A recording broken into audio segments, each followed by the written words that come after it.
Hi all, this is Simona Rich. In this video I'm going to read out further quotes from Nisargadatta Maharaj's book, I Am That.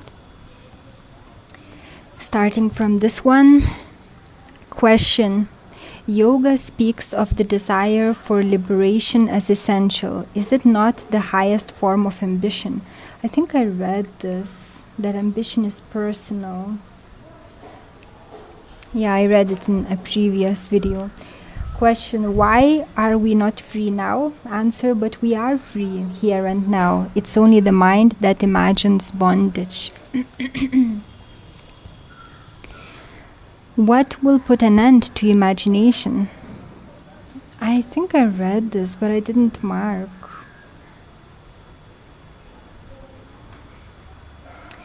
I have not yet understood why, if nothing stands in the way of liberation, it does not happen here and now.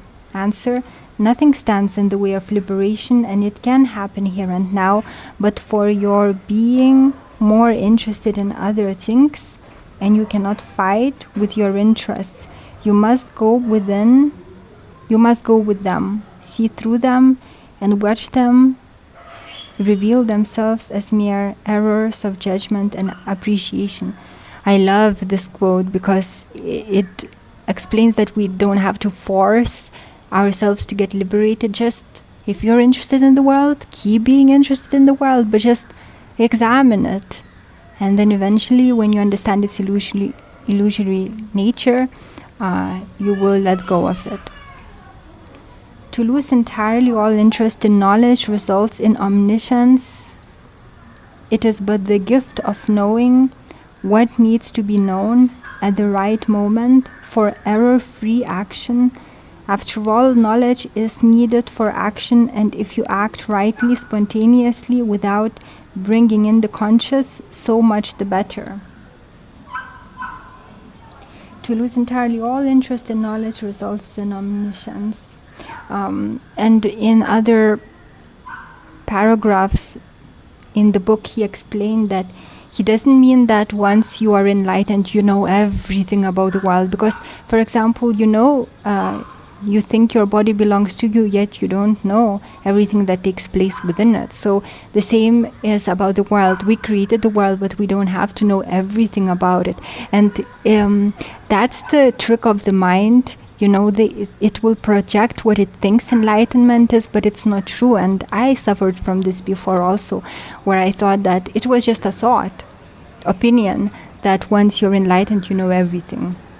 And that's what some of his students had in mind also, but that's not what he meant. He meant that you are omniscient in the sense that if you need to know something, you will know it. It just comes to you. But that means that you're not relying on your mind, you're not relying on memory or your knowledge, but you're just present, and then when you need to know something, you will know it. And sometimes you will also know the future if you need to know it. The idea that you know what is true is dangerous, for it keeps you imprisoned in the mind. It's so true. Those people who know the least, they think that they know the most, and it's great wisdom to understand that you don't know anything. It is when you do not know that you are free to investigate, and there can be no salvation without investigation, because non-investigation is the main cause of bondage. That's what he says. People would doubt his words that we are the creators of the world. How come that could be? We are not as intelligent. And he always would tell, that's because you did not investigate. Investigate your mind, investigate the world, and you will understand eventually the root of it, where actually it comes from. What are the signs of progress in spiritual life? Freedom from all anxiety. That's how you know that you're spiritually progressing, not by the amount of knowledge that you hold, but you are free from anxiety, you're at peace. A sense of ease and joy, deep peace within, and abundant energy without. This is such an excellent answer. What is the course of training in self-awareness? There is no need of training. Awareness is always with you. The same attention that you give to the outer, you turn to the inner. No new or special kind of awareness is needed. So how we investigate the world, we just turn this attention to within, to investigate internal world. It's very often so to do with Americans and Europeans. After a stretch of sadhana, spiritual practice, they become charged with energy and frantically seek an outlet.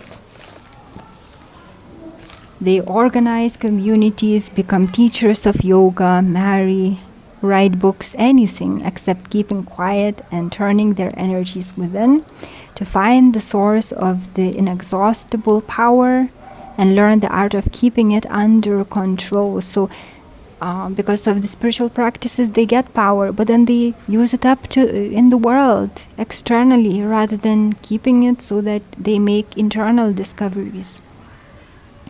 You can do what you like as long as you do not take yourself to be the body and the mind. It's not so much a question of actual giving up the body and all that goes with it, as a clear understanding that you are not the body, a sense of aloofness, of emotional non-involvement. So you still, you don't have to get rid of the body, but you're just no longer interested in it.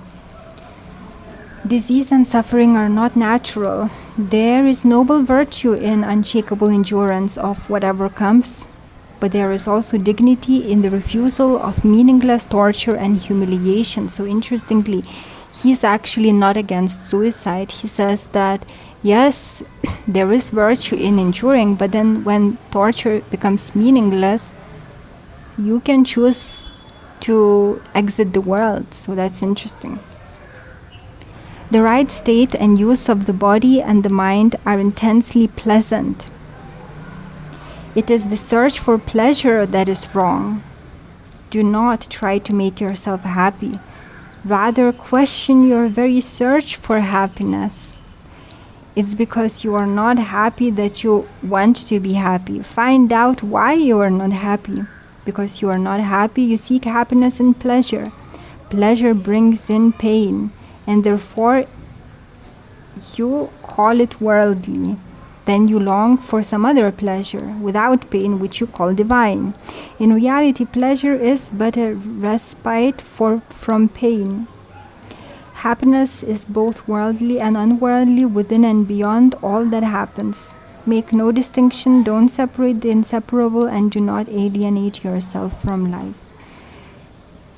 So people in pain search for happiness, and then they think that spiritual life is about divine pleasure, but it shows that they are still in pain because they are seeking for pleasure. But then this should be given up completely. Do not search for happiness in spirituality or the world. Just understand why you are seeking for it in the first place, and then the search will be given up completely, and then deep peace will come into your mind. I may not want to change. My life is good enough as it is. You say so because you have not seen how painful the life is that you live. You are like a child sleeping with a lollipop in its mouth. You may feel happy for a moment by being totally self-centered, but it's enough to have a good look at human faces to perceive the universality of suffering. Even your own happiness is so vulnerable and short-lived, at the mercy of a bank crash or a stomach ulcer. It is just a moment of respite, a mere gap between two sorrows. Real happiness is not vulnerable because it does not depend on circumstances. And that's, I guess, was one of the main reasons Buddha encouraged people to get liberated. He would say that the world is full of sorrows. Why do you want to live like this? It's very sorrowful. And then, yes, you get moments of happiness, but then again comes sorrow. So to escape it, only liberation is the way. That's the only permanent way to end suffering. Sooner or later, your physical and mental resources will come to an end. What will you do then? Despair? All right, despair. You will get tired of despairing and begin to question. At that moment, you will be fit for conscious yoga. And yes, older people are able to let go of the bodies easier, to get detached from them because they're aging. But young people find it much more difficult. It's only with separateness and self-seeking that suffering appears in the world. Only when you consider yourself separate from the world and when you're selfish. And it's so true that for me, I feel that there is sadness in me when people take action that's not loving, when they consider their own families but they don't see other people as their family, and they provide for their family but then they are cruel to others. And that's very often in India the case. For example, people very much are focused on feeding their own family, but they treat others as strangers, and sometimes they cheat them, and it's just so sad. And that's the whole everything that is wrong in the world stems from this attitude that you are not me, you are separate from me, so I can cheat you and nothing, and that's what I do. And this shows total ignorance of how this world works. We are all the same. We are all from this world. These bodies, they are all connected. And if you hurt someone else, even if it's not your family member, you will be hurt also. So all the unhappiness in the world is created by this selfish, totally ignorant attitude. What prevents you from knowing yourself as all and beyond all is the mind based on memory. It has power over you as long as you trust it. The mind has power over you as long as you trust it. It creates all the miseries and keeps you separate and prevents you from knowing yourself. Don't struggle with it, just disregard it. Deprived of attention, it will slow down and reveal the mechanism of its working. Wow, how beautiful. Don't just engage in the thoughts. Don't get attached to the thoughts. Just watch the mind. Don't give your energy by identifying with the content that it gives you. And then it will start revealing its nature. Once you know its nature and purpose, you will not allow it to create imaginary problems.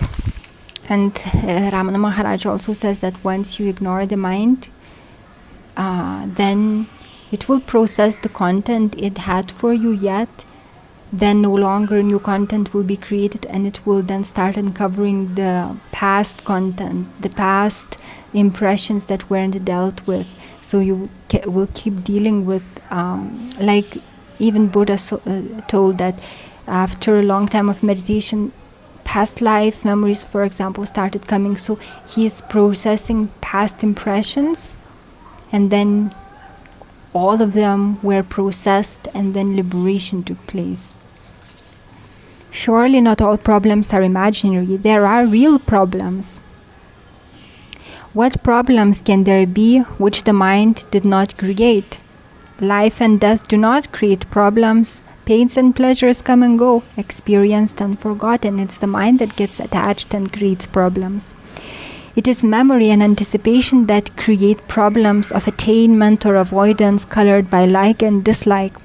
Truth and love are man's real nature, and mind and heart are the means of its expression. And Buddha also told that it's likes and dislikes that keep us in bondage. So when we see all the phenomena of the world in the same way, then we can understand the reality, the truth of this world. What is the realization which is beyond understanding? Imagine a dense forest full of tigers and you in a strong steel cage. Knowing that you are well protected, you watch the tigers fearlessly. Next, you find the tigers in the cage and yourself roaming about in the jungle. Last, the cage disappears and you ride the tigers. Wow, what a message. So first, there's a forest full of tigers, but you're in a strong cage. So I'm sure he's describing here the progress of liberation. So firstly, he realizes actually this world is not dangerous. I'm the creator of this world. I'm protected. Like maybe at first you don't even know you're the creator of this world. You're just feeling protected in the world, that the world loses its danger. Knowing that you're well protected, you watch the tigers fearlessly. Next, you find the tigers in the cage and yourself roaming about in the jungle. I guess that's when you understand that you created the world, actually. You are the creator of the world. That's total freedom to understand it. Last, the cage disappears and you ride the tigers. Last, there is no longer... The world becomes so illusory that it's almost no longer there, I guess. And then you can create also what you want or something like this. You can mold the world the way that you want, maybe. I attended one of the group meditation sessions held recently in Bombay and witnessed the frenzy and self-abandon of the participants. Why do people go for such things? These are all inventions of a restless mind pampering two people in search of sensations. Some of them help the unconscious to disgorge suppressed memories and longings, and to that extent they provide relief. But ultimately they leave the practitioner where he was, or worse. So that's exactly what I think about these events. And for example, Osho organized it, and I think he was not liberated. He was very conscious that he was losing hair, and he was wearing all sorts of caps to hide it. He was totally attached to his body. He was not a liberated person. But he was a very interesting individual, and I think that he hated the suppression, that sexual suppression of India, so that's how he manifested his desires to be free, through creating those programs where people totally abandon themselves, dance naked and act like children. And I think it's actually a very bad idea to go to such events, because you may just lose a grip of yourself, or just you lose a control of your mind. Instead of controlling the mind, you allow the mind to do what it wants. And so like Nisargadatta Maharaj says that yes, maybe it will free some unconscious things, yet you may end up worse than you were after such events. Each seeker accepts or invents a method which suits him, applies it to himself with some earnestness and effort, obtains results according to his temperament and expectations, casts them into the mold of words, builds them into a system, establishes a tradition, and begins to admit others into his quote-unquote school of yoga. It's all built on memory and imagination.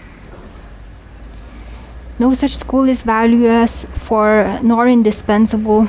In each one can progress be made up to the point when all desire for progress must be abandoned to make further progress possible. I love this, is so true. So you can gain benefits from any experience, actually, from school, from life, but eventually you no longer even have the desire to progress. You understand that this world is an illusion. If you want progress, then you will have to make further and further and further progress. It will never end. This is the nature of this world. So when you understand that, you stop desiring progress. Then all schools are giving up. You're no longer searching for teachers. You are no longer a seeker. All effort ceases. In solitude and darkness, the last step is made, which ends ignorance and fear forever. Beautiful. Now the last question and answer. I cannot destroy the world. Answer. There is no need.